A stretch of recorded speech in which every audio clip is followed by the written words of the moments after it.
राधे राधे भक्तों। ओम गौरी शंकराय नमः। ओम नमः शिवाय। ओम सर्वाय नमः। ओम सभी माताओं बहनों को हरतालिका तीज की बहुत बहुत शुभकामनाएं। आज हम सभी मिलकर हरतालिका तीज की पावन कथा का श्रवण करने का सौभाग्य प्राप्त कर रहे हैं। यह व्रत केवल एक पर्व नहीं बल्कि नारी की तपस्या, त्याग और संकल्प शक्ति का जीवन प्रमाण का माता पार्वती ने कठिन से कठिन तप करके भगवान शिव को पति के रूप में प्राप्त किया था। इस दिन का व्रत उनकी इसी महातपस्या की स्मृति में रखा गया है। हरतालिका तीज का व्रत भाद्रपद मास के शुक्ल पक्ष की तृतीया तिथि को रखा जाता है। हरतालिका तीज का नाम हरतालिका इसलिए पड़ा क्योंकि सखियों ने माता पार्वती को पिता हिमवान के घर से हर कर वन में ले जाकर अलौकिक तपस्या में बिठाया था। इस व्रत के सौभाग्य, सुख, शांति और भगवान शिव और देवी पार्वती के दिव्य आशीर्वाद की प्राप्ति होती है। शास्त्रों में कहा गया है कि हरतालिका तीज श्रद्धा से इस व्रत की कथा सुनती या कहती है उसका सौभाग्य अखंड और अटूट बना रहता है। इसलिए आइए मन को एकाग्र करके भक्ति और श्रद्धा से भगवान शिव और देवी पार्वती के ध्यान के साथ ही इस पावन कथा का श्रवण करें। एक समय की बात है कि हिमालय पर्वत को समस्त पर्वतों में श्रेष्ठ और स्थिरता के प्रतीक माने जाते हैं। उनकी पत्नी मैना देवी अत्यंत धर्मपरायण और स्नेहमय थी। जब भगवान विष्णु और ब्रह्मा जी ने माता आदि शक्ति के अवतरण की आवश्यकता अनुभव की, तब उन्होंने प्रार्थना की कि वह स्व हिमालय के पुत्री रूप में जन्म लेकर जगत का कल्याण करे, और इस प्रकार माता पार्वती का अवतरण हुआ। बचपन से उनका सौंदर्य, उनकी कोमलता और उनकी शालीनता का अपूर्व थी। वे सभी से अत्यंत स्नेह रखती थी, परंतु उनके हृदय में एक गढ़ रहस्य छिपा हुआ था। वे यह एक ही केवल और केवल भगवान शिव को ही अपने पति के रूप में पाना चाहती थी। माता के मन में यह संकल्प कोई साधारण इच्छा नहीं थी, बल्कि जन्मों की तपस्या और भक्ति का परिणाम था। पिछली कथाओं के अनुसार सत्य रूप में जब उनका शरीर योगाग्नि भस्म हुआ था, तब उन्होंने शिव जी को पाने का अधूरा संकल्प अपने अगले जन्म में पूर्ण करने का प्रण लिया था। वह प्रण इसी जन्म में पार्वती जी ने संकल्प के रूप में प्रकट हुआ था। बचपन से जब सखियां विवाह की बातें करती तो पार्वती जी सदा मुस्कुरा देती। वे केवल शिव का ही नाम लेती और कहती, मैं तो महादेव की पिता हूँ, वही मेरे स्वामी होंगे। उनका ध्यान और उनका नाम और उनका स्वरूप ही मेरा सब कुछ है। उनकी यह अटल विधि निष्ठा देखकर स्वयं माता मैना देवी कई बार चिंतित हो जाती। वे कहती, बेटी तुम शिव कैलाश वासी अलौकिक, विरक्त और भूत प्रेतों के संग रहने वाले हैं। उनका जीवन गृहस्थ के लिए सजग नहीं है। वे तो जटाजूट और धारी व्याघ्र जन्म पहनने वाले और भस्म लेकर धारण करने वाले, ऐसा जीवन तुम कैसे सह सकोगी। लेकिन पार्वती जी अत्यंत धैर्य और श्रद्धा से कहती, माता जगत में चाहे कितने भी देवता हों, लेकिन मेरे लिए तो एकमात्र पूज्य शिव जी हैं। वे ही मेरे पति होंगे। मैं उनके अतिरिक्त किसी और का वर्ण नहीं करूंगी। धीरे धीरे यह बात पूरे देवलोक में प्रसिद्ध हो गई। हिमालय पुत्री पार्वती का संकल्प शिव विवाह के अब देवताओं और ऋषियों में चर्चा होने लगी। कुछ ने इसे असंभव कहा तो कुछ ने इसे ब्रह्मांड के लिए आवश्यक माना। आखिरकार सभी को यह समझ में आया कि माता का एक अटल निश्चय केवल संसार के कल्याण के लिए है। और फिर इसी दृढ़ संकल्प के साथ माता पार्वती ने अपने तप और तपसाधना की दिशा में पहला कदम बढ़ाया। यह हरतालिका तीज की कथा ही प्रारंभिक भूमि है, जहाँ आगे का चमत्कारी और भावपूर्ण प्रसंग प्रारंभ होगा। बाल्यकाल से ही माता पार्वती का जीवन साधारण कन्याओं जैसा नहीं था। जहाँ उनकी सखियाँ खेलन गुड्डे गुड़ियों के लिए विवाह करती, वहीं पार्वती जी चुपचाप बैठकर शिव जी का ध्यान करती। उनके कोमल अंधों पर केवल ओम नमः शिवाय का जप रहता। कभी वे शिव जी की मिट्टी की प्रतिमा बनाकर उनके सामने दीपक जलाती, तो कभी छोटे छोटे फूल चुनकर भोलेनाथ की अर्पित करती। उनके हृदय की सरल भक्ति इतनी प्रबल थी कि आसपास के वातावरण भी शिवमय हो जाता था। माता मैना कई बार यह दृश्य देखकर चकित हो जाती। फिर वे स्नेह से पूछती, बेटी तू क्यों यह हर समय शिव का नाम लेती रहती है, क्यों नहीं अपने मन को अन्य लोग खेलों में लगाती। तब देवी पार्वती बड़ी गंभीरता से उत्तर देती, माता यही तो मेरा खेल है, यही मेरा आनंद है। मेरा जीवन एक ही ध्येय है, महादेव को अपना बनाना, और मैं उसी क्षण को पवित्र मानूंगी जब वे मुझे स्वीकार करेंगे। समय के साथ यह भक्ति और भी गहरी होती गई। पर्वतराज हिमालय भी कभी कभी सोच में पड़ जाते कि इतनी छोटी उम्र में उनकी उत्तरी हृदय में इतनी पौढ़ता और दृढ़ निश्चय कहाँ से आ गई। इसी बीच बड़े बड़े महायज्ञ और देव सभाएं होती। पार्वती जी वहाँ उपस्थित होकर केवल शिव का ही स्मरण करती।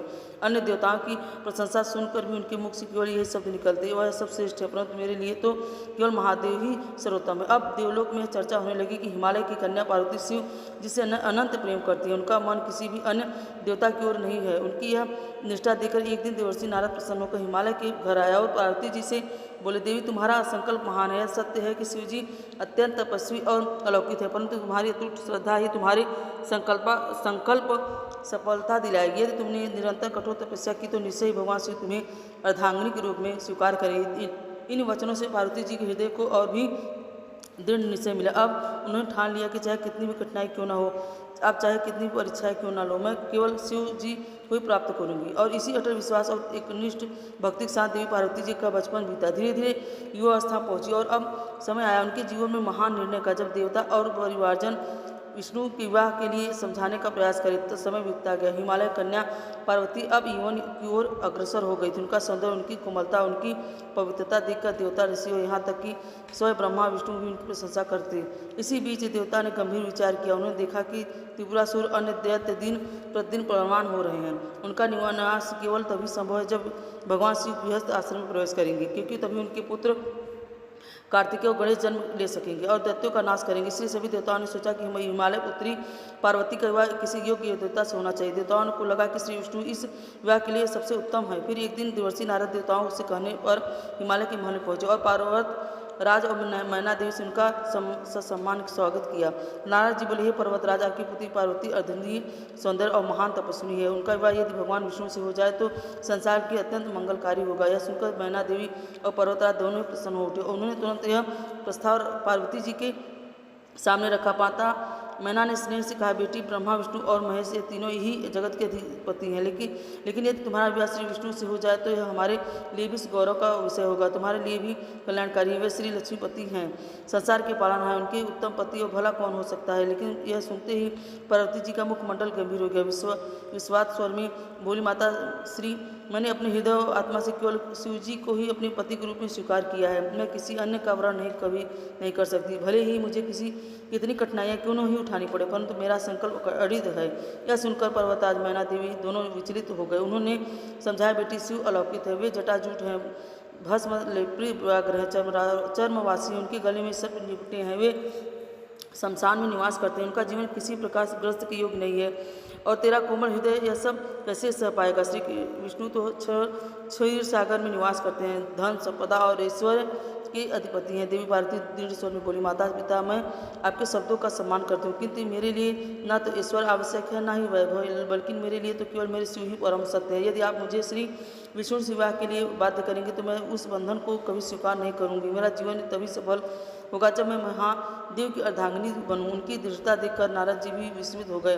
तब उन्होंने उनसे माता पिता से कहा, हे हिमालय, यह कन्या कोई साधारण कन्या नहीं है, स्वयं आदिशक्ति अंश है, इसका संकल्प व्यर्थ नहीं जाएगा, इसके शिव से ही विवाह करना होगा। देवर्षि की यह बात सुनकर पर्वतराज मौन हो गए, किंतु मन में अभी संशय बना था। यही से आरंभ होती है देवी पार्वती की वन गमन यात्रा और कठोर तपस्या की भूमिका। सभी प्रेम से बोलिए, ओम उमापते, ओम हर हर महादेव। जब पर्वतराज और मैना देवी ने देवी पार्वती को बार बार समझाने का प्रयास किया और कन्या से अटल स्वर में केवल शिव जी की ही पति रूप का स्वीकार करने का संकल्प प्रकट किया, तब देवर्षि नारद ने स्थिति को गहराई से समझा और नारद मुनि पार्वती जी के पास आए और उन्होंने स्नेहपूर्वक कहा, हे हिमालय कन्या, तुम्हारा संकल्प अद्वितीय है, निश्चय कोई साधारण हृदय कर ही नहीं सकता। तुम वास्तव में आदि शक्ति हो। तुम्हारा तपस्या शिव जी को विवाहित जीवन की ओर प्रेरित करेगी, लेकिन यह मार्ग इतना सरल नहीं है। तुम्हें कठोर तपस्या करनी होगी, केवल दृढ़ संकल्प से ही नहीं बल्कि धैर्य और सहनशीलता की आवश्यकता होगी। तब पार्वती जी ने हाथ जोड़कर निवेदन किया, गुरुदेव कृपा करके मुझे बताइए कि मैं किस प्रकार की तपस्या करूं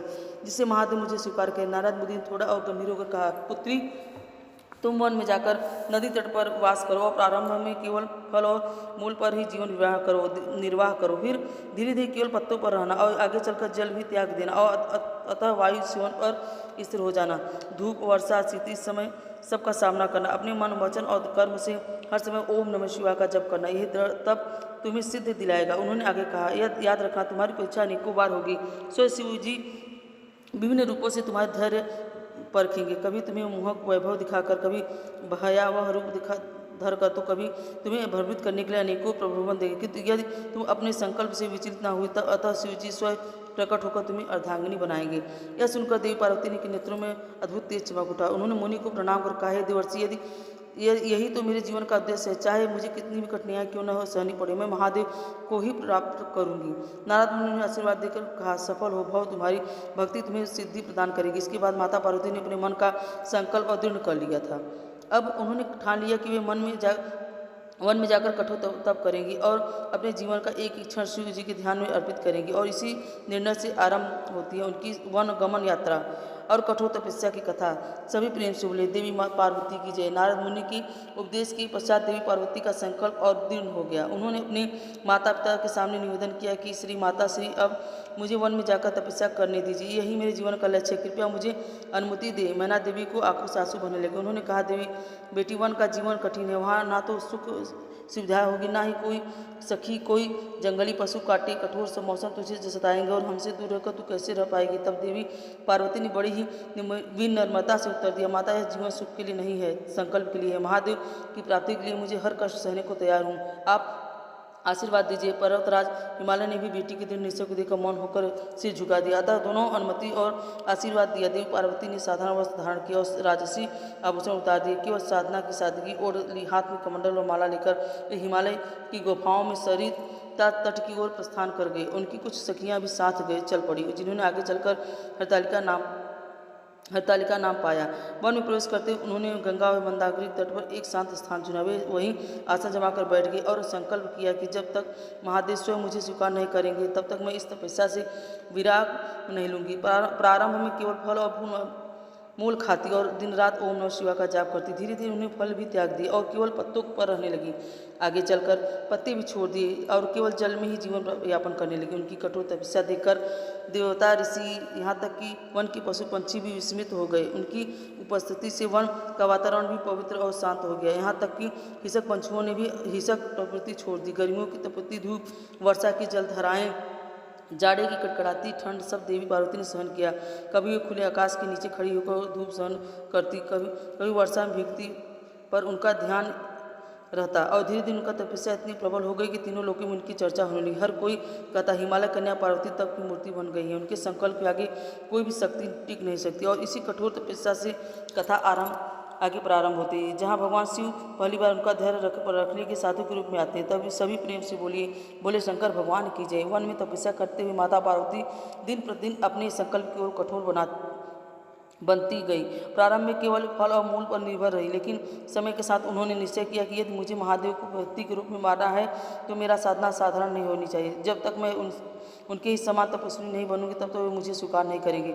अब उन्होंने फल और मूल को भी त्याग दिया। अब ये केवल नदी का जल पीकर ही जीवन यापन करने लगे। कुछ समय बाद उन्होंने जल का सेवन भी छोड़ दिया और निर्जल व्रत धारण कर लिया। अब केवल वायु ही उनका आहार बन गया। दिन रात ओम नमः शिवाय का अखंड जब कभी आंखें बंद करके टांग पर खड़े होकर ध्यान करती, कभी खुले आकाश के नीचे बैठकर तेज धूप सहन करती, कभी वर्षा की जलधाराओं में अधिक खड़ी रहती, कभी हिमालय की शीतल हवाओं में तन को स्थिर रखती। उनकी साधना इतनी कठोर थी कि शरीर कृष्ण हो गया, अंग संज्ञा कमजोर हो गई, परंतु मुख पर अद्भुत तेज और नेत्रों में अटूट विश्वास झलकता रहा। दिवंग ऋषिगण यहाँ तक कि असुर भी उनकी साधना की चर्चा करने लगे। सब कहते हैं कि हिमालय कन्या पार्वती का तप अद्वितीय है, वे निश्चय महादेव को प्राप्त करेगी। उनकी समय भगवान शिव ने भी देवी पार्वती की साधना का अनुभव किया। उन्होंने मन ही मन सोचा यह कन्या केवल मेरे लिए ही तप कर रही है, किंतु क्या यह मेरी कठोर अलौकिक जीवन शैली को स्वीकार कर पाएगी? मुझे इसकी परीक्षा लेनी होगी।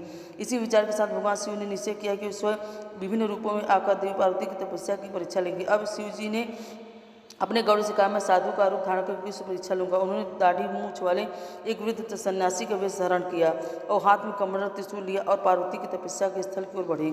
साधु के रूप में शिव जी ने पार्वती जी से को देखा और वे ध्यानमग्न मुखमंडल तेज से अलौकिक था। साधु ने समीप पर जाकर कहा, हे कन्या, मैं दूर से तेरे तप की चर्चा सुनकर यहाँ आया हूँ, परंतु मुझे एक बात समझ में नहीं आती, तू किसके लिए कठिन साधना कर रही है? देवी पार्वती जी ने नेत्र खोलकर विनम्र स्वर में कहा, महात्मा, मैं केवल महादेव के पति के रूप में पाने के लिए ही तप कर रही हूँ। वे ही मेरे आराध्य है, वे ही मेरे सर्वस्थ हैं। साधु हंसकर बोले, महादेव वे कौन है? वे तो भस्म के ढके रखते हैं, गले में सर्प लटका कर रखते हैं, उनका कोई घर नहीं, वे शमशान में वासी हैं, उनका वेश विकट है, भोजन अजीज है। कन्या, तू जैसी कोमल और सुशील, तेरे लिए तो श्री विष्णु जैसा पति ही उचित है, जो ऐश्वर्य और वैभव का स्वभावी है। देवी पार्वती ने दृढ़ निश्चय में कहा, हे महात्मा, आप चाहे जो कहे, मेरे लिए तो शिव ही सर्वोच्च हैं। उनका वेश चाहे जैसा भी कैसा भी, उनका निवास चाहे जैसे शमशानवासी हो, लेकिन वे ही मेरे स्वामी, मैं उन्हें ही पति के रूप में स्वीकार करूंगी और किसी को नहीं।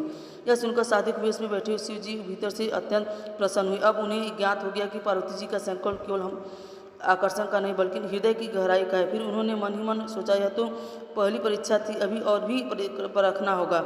इस प्रकार शिव ने पहली बार साधु के रूप में आकर पार्वती जी के दृढ़ निश्चय का निष्ठा का अनुभव लिया। अब साधु के रूप में पार्वती जी की अटल निष्ठा देखकर भगवान शिव संतुष्ट हुए, परंतु वे अभी और सी परीक्षा लेना चाहते थे। एक दिन देवी पार्वती जी गंगा तट पर बैठकर ध्यान मग्न में थी। वे प्रभु का नाम स्मरण करते हुए एकाग्रित होकर तपस्या में लीन थी। शिव जी ने सोचा, यदि यह कन्या संकट के समय भी अपने संकल्प से ना डिढ़े तभी यह मेरे जीवन की सच्ची अर्धांगिनी कहलाएगी।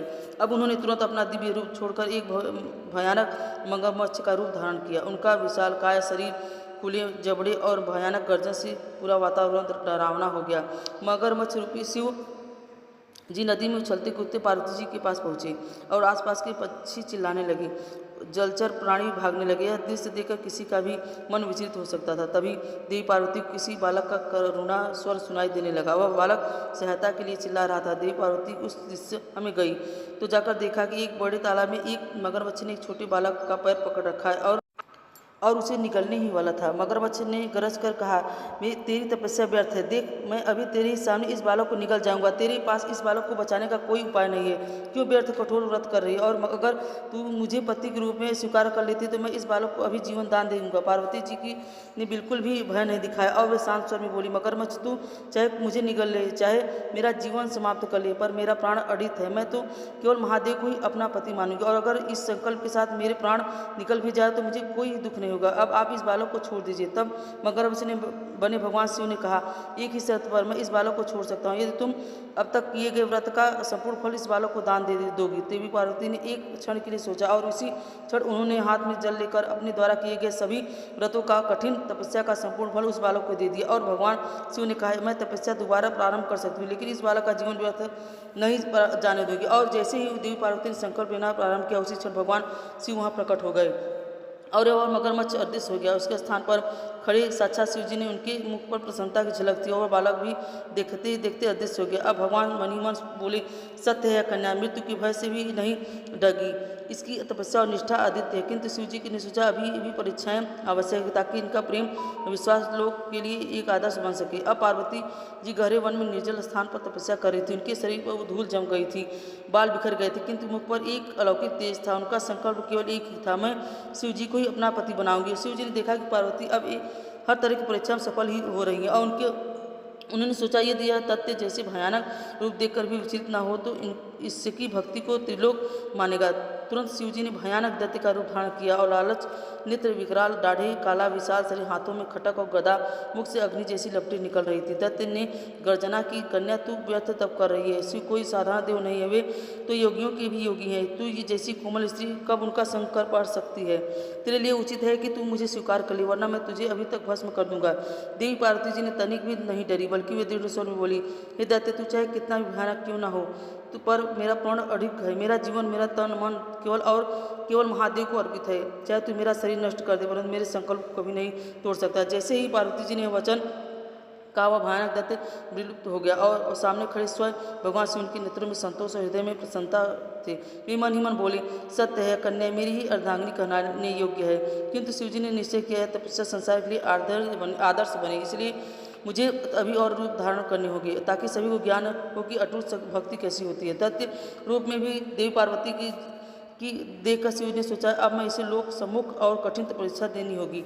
यदि उन्होंने इस स्त्री में कोई धैर्य रखा तो इनका तब त्रैलोक्य में आदित्य कहलाएगा। और उन्हें सप्त महर्षियों अति कश्यप, वशिष्ठ, विश्वामित्र और जमदनी, भरद्वाज, गौतम ऋषि आदेश दिया कि ऋषियों पार्वती तब करें, तुम लोग जाकर इन्हें मुँह लो, इन्हें समझाओ कि शिव जी इनके योग्य नहीं है, और यदि वे विचलित ना हो तो उनकी तपस्या की महिमा सिद्ध हो जाएगी। तब अब शिव जी ने आदेश अनुसार सब ऋषि वन में पहुंचे। उन्होंने देखा पार्वती जी ने स्थिर आसन बैठी है और उनके नेत्र बंद थे, शरीर पर धूल किंतु मुख पर दिव्य आभा थी। ऋषियों ने समीप जाकर मधुर स्वर में कहा, कन्या, तुम अत्यंत अपवित्र कुल में जन्मी हो, तुम्हारा तप अद्वितीय है। हम तुम्हें एक बात समझाना चाहते हैं, शिव जी की कोई साधारण देव नहीं है, वे वैरागी, मूर्ति, सव संगनी, भस्म, विभूति और सर्पों पर अलंकृत है। वे गृहस्थ धर्म से दूर शमशान वाली विकट और योगी हैं। तुम जैसी कोमल और कुलवंती कन्या उनके लिए उपयुक्त कैसे हो सकती है? हम तुम्हारे लिए इंद्र, विष्णु अथवा अन्य देवों को भी वर सकते हैं। पार्वती जी ने नेत्र खोले और उनके स्वर में नारी की कोमलता भी थी और दृढ़ता भी थी। हे महर्षि, आप सभी चित्र का चित्रकालदर्शी हैं। यदि आप मुझे परीक्षा में डाल रहे हैं तो मैं स्पष्ट कहती हूँ, मेरे लिए ना इंद्र योग्य है, ना विष्णु, ना ही कोई अन्य देव। शिव ही मेरे आराध्य हैं और शिव ही मेरे पति होंगे। वे भस्म में विशुभित क्यों न हो, वह शमशानवासी क्यों न हो, वो सत्य अनंत असत्य और परम ब्रह्मा है। मेरा पति पाकर स्त्री का जीवन सफल होगा। सप्त ऋषि देवी पार्वती के अटल उत्तर अविस्मृत हो गए। उन्होंने आकाश को निहार कर कहा, हे देवाधिदेव, यह कन्या तो साक्षात शक्ति स्वरूपा है, इसकी भक्ति अटूट है। इतना कहकर वे आकाश मार्ग से लौट गए। शिव जी को प्रणाम कर बोले, भोलेनाथ, आपकी अर्धांगिनी चुन ली गई है। पार्वती श्रेष्ठ और कोई अन्य स्त्री हो ही नहीं सकती। शिव जी मदमंद मुस्कुराया और बोले, अभी एक अंतिम परीक्षा शेष है।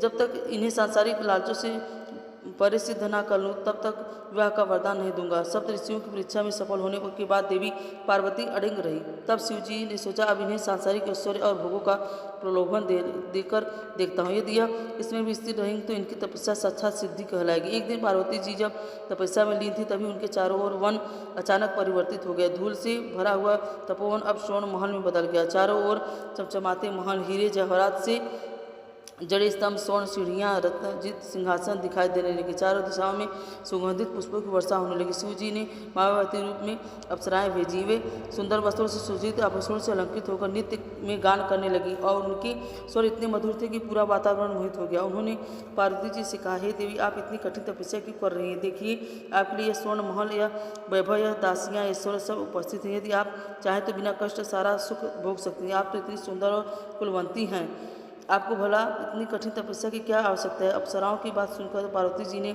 अपने नेत्र खोले, किंतु उनके मन में किंचित भी मोह उत्पन्न नहीं हुआ। उन्होंने दृढ़ स्वर में कहा, हे देवांगनाओं, यह सब वैभव नश्वर है। स्वर्ण महल, आभूषण, ऐश्वर्य, यह सब तो समय के साथ मिट जाते हैं। मेरी कामना तो केवल शिव है। वे स्वयं त्रिलोकीनाथ है, किंतु शमशान में रहते हैं। यदि मुझे आभूषण भी न मिले, वस्त्र न अभी महल ना हो, तो भी शिव ही मेरे लिए सर्वोत्तम है। मेरे लिए तप ही सबसे बड़ा ऐश्वर्य है। जैसे पार्वती ने दृढ़ निश्चय व्यक्त किया, तुरंत वह स्वर्ण महल, आभूषण और देवगंगाएं आकाश में विलीन हो गई। चारों ओर भी वही तपोवन और कठोर वातावरण रह गया। और शिव जी ने यह सब देखकर सोचा, अब इनकी तपस्या अधुलीन सिद्ध हो रही है।